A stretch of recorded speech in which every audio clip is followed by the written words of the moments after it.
history has good years and bad ones. 2020, with its pandemic, lockdowns and attendant global mental collapse, was pretty bad.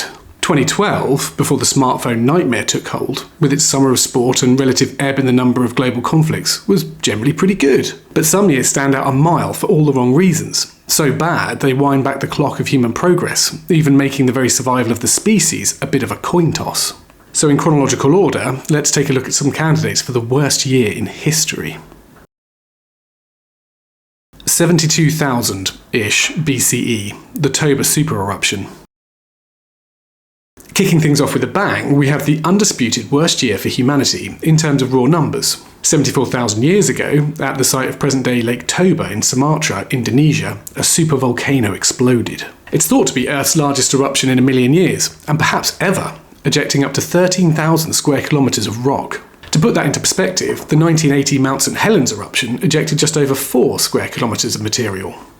To put it in sharper perspective, Lake Toba is the hole it left behind. Short story, it was a bit of a pop, and not a very fun one for contemporary humans, 90% or more of who flatlined in its aftermath. Not because of the eruption itself, but the vast ash cloud that enwrapped the planet, leading to a devastating and extended period of famine and disease. It was so awful that by some estimates, the Toba catastrophe left only 3,000 people alive across the entire world. Never since has the human race come so perilously close to extinction. So that one's pretty bad. But incredibly, there have been similarly awful years a lot more recently. 536 CE. Volcanoes, war, disease in the post. Before humans started to develop really nasty weapons, natural disasters were the main cause of civilization's woe. No surprise then that it was another naughty volcano, in fact maybe 3 separate ones across different continents, causing misery in the year 536. The ejected haze of sulfate aerosols blocked the sun's rays, causing a devastating famine and the loss of millions of lives. In Europe, the volcanic winter sent temperatures plummeting by up to 5 degrees Fahrenheit, ushering in a mini ice age that lasted over a century. This event, plus the coincidental visitation of plague, helped to finish off the Roman Empire. Lombards and Slavs migrated into Western Roman territory, while Islamic armies conquered the Levant, Egypt and Persia. The crumbling of empire ushered in a period of disruption, war, and general chaos. And with famine and pestilence thrown into the mixer, it was absolutely no party. In 2018, Harvard scholar Michael McCormick said 536 was probably the worst year within the worst century that modern humans have ever had to endure. 1206. The Mongols are coming. The 13th century saw the rise of the Mongol Empire under Genghis Khan. Dominating huge parts of Asia, it stretched from the Pacific deep into Central Europe. Beginning in 1206, Khan punched his way out Central Asia, using bands of cavalry to outmaneuver his enemies with devastating, lightning-fast attacks. The result was the annihilation or subjugation of ancient and peace-loving dynasties throughout Eurasia, and the deaths of between 20 and 60 million people. Just as bad as that, though, historians believe the Mongol Empire gave the Black Death to the West, which brings us nicely on to 1347. The Black Death cuts a swathe. In Europe, in particular, the Middle Ages were a dirty business. It was a time when growing populations with questionable hygiene and even worse approaches to medicine squished together in dense and disgusting villages and towns. The perfect recipe for plague, and right on cue in the 14th century, none other than the Black Death came a-calling. It was brought to Europe from the Crimea by Genoese traders, who in turn may have picked it up during a Mongol army siege at the port city of Kaffa. The Black Death was as fearsome as it sounds, a bubonic plague pandemic that killed, by some estimates, over half of Europe and a third of the Middle East. Once infected, people suffered fever, joint aches and nausea. About 4 in 5 died in a week. To make matters worse, this particular visitation came hot on the heels of the 1315 Great Famine. That in itself was one of the worst natural disasters in European history, killing millions through malnutrition and infection. No wonder then that this was the most fatal pandemic in human history, causing ruin everywhere from Western Eurasia to North Africa. It enjoyed a 6-year peak, with a nasty tail of outbreaks down the centuries, notably in the 1660s, and lingering on sporadically right up to the present day. 1520. Europeans infect America. What the Mongols may have done to the Europeans duly did to the Native Americans, namely pass on diseases against which indigenous people had zero natural immunity. An especially nasty year was 1520, when the devastation caused by a particularly acute famine was aggravated by fast-spreading outbreaks of smallpox and measles. Such was the death toll that essential services and supply networks collapsed, meaning if illness didn't get you, starvation might. Estimates suggest a population loss of up to 8 million people across the Mesoamerican region, including perhaps a quarter of the indigenous population. 1816. Where's the sun gone?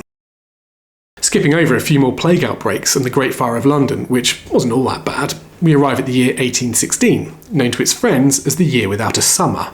Naturally, a volcano went off, this time Mount Tambora in Indonesia, a small matter of the biggest eruption in 10,000 years. Like before, this sent temperatures falling, worsening the effect of a concurrent mini ice age and exacerbating crop failure across Europe and America.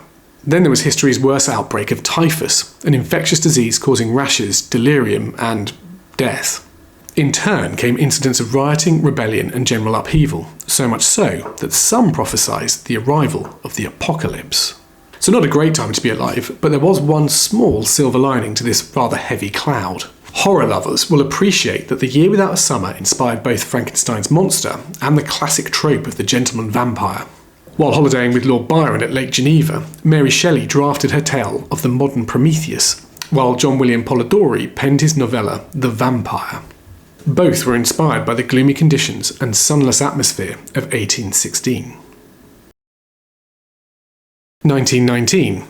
War ends, pandemic starts. The 20th century marked a step change for terrible years. New weapons like machine guns, tanks and poison gas, combined with callous battlefield tactics, caused wholesale destruction to rival even the nastiest natural disasters. The First World War, which is estimated to have caused 20 million civilian and military deaths, is a case in point. But as if to prove it was still boss, nature went a step further as the war drew to a close. The outbreak of Spanish flu killed anywhere from 17 to 100 million people between 1917 and 1920. What better candidate then for worst year on record than 1919, as the pandemic's apex blended horribly with the aftermath of what was then the bloodiest war in history. In the US, Spanish flu killed 675,000 people, 12 times more than died in combat during the war, temporarily reducing life expectancy by 7 years. Social upheaval, survivors' mental trauma, and the painful withdrawal from a war economy made the pandemic every bit as intolerable as the worst days of conflict. With the end of World War I came the Treaty of Versailles, which humiliated and curtailed Germany to the extent that the seeds of extremism were sown. So 1919 marked the beginning of the build-up to the Second World War, even bloodier than its predecessor. In Russia, the revolution that ignited in 1917 had by now descended into all-out civil war and untold misery to millions. That event ultimately created the Soviet Union, the Iron Curtain, and in time the subjugation of half of Europe. But back in the West, having shrugged off Spanish flu and reorientated the economy, it was briefly boom time during the Roaring Twenties, right up until 1929, the Wall Street crash. An outlier on the list of horrible years, 1929 was not beset by conflict nor natural disaster. It was economics, or more bluntly greed, that did it for us this time round. Rampant stock market speculation over the course of several years led to a spike in prices beyond what was realistic, which duly came crashing down in unprecedented fashion. The 24th of October became known as Black Thursday, owing to the biggest share sell-off in US history. This came after a similar slump on the London Stock Exchange, a coordinated crash which infected the world and ushered in a period known as the Great Depression. Bank failure and a credit crunch swallowed up businesses and crushed the financial viability of households. The banks that survived called in foreign loans, hurting countries already teetering on the brink like Germany, while hyperinflation resulted from governments printing more money just to cope. Over the next 4 years, global GDP fell by 15% and international trade halved. In the US, the unemployment rate hit 23%, but in other countries, a third of the available workforce couldn't find a job. As poverty became widespread, tax receipts dwindled, robbing governments the power to intervene and provide vital support. Meanwhile, global health suffered, with a spike in premature deaths from illness and self-inflicted harm. So great was the impact of the crash that it took 25 years for the Dow Jones to regain its 1929 peak, thankfully this time on a surer footing. 1943. Man is wolf to man. Over the years, there have been some pretty low points in humanity, but perhaps no more so than during the Second World War. In fact, it's pretty hard to select a single calendar 12-month period out of all of the barbarism and slaughter. 1939 was, of course, where it all kicked off. 1945 saw the first and, so far, only use of nuclear weapons as a means to annihilate a population. But 1943 represents a violent climax in which the Holocaust reached its industrial peak and the Battle of Stalingrad roared to its desperate conclusion. In India, Britain's decision to export vital foodstuffs from the country exacerbated the Bengal famine, a disaster which claimed 3 million lives.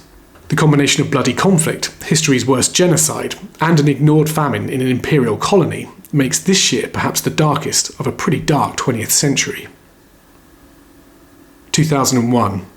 Opportunity cost. This might be a surprise entry on the list, but 2001 marked the end of a period in which the West genuinely strove for global peace. It was a crossroads via which we opted for a path that took us away from a potentially bright future and into decades of intercontinental conflict. The Cold War had ended with the fall of the Berlin Wall 12 years earlier, and in that brief time, America and Europe had no collective enemies. So we set on a course of global humanitarian intervention, breaking up small regional wars, ostensibly to forge ceasefires and a return to the ballot box. The Good Friday Agreement ended hostilities on the island of Ireland in 1998, while UN troops were sent to manage conflicts in places like Bosnia and East Timor, admittedly with varying levels of success. British soldiers intervened decisively in Sierra Leone in 2000, helping to bring an end to a civil war there. But after the terror attacks of 9/11, we had a change of heart. The US and Britain, in particular, went back to waging our own wars, namely in Afghanistan and Iraq, then Syria, Libya, and most recently against Houthi militias around the Red Sea. The so-called war on terror cost trillions of dollars, thousands of lives, and rather than making the world safer, it set it on fire. It's painful to think how things could have gone differently, instead of stirring up conflict in the Middle East, investing in its development, buying bridges, not bombs, and spending on the health and wellness of populations, instead of their demise. The fact that we didn't makes the decisions made after September 2001 a terrible opportunity cost, one that still haunts scores of countries to this day. Well, that was the world's worst years in a nutshell. If you have anything to add, stick it in the comments, and don't forget to like, subscribe, share, and turn on notifications so you don't miss a video, 2 more of which are coming your way in just a tick. But most importantly, thank you for watching.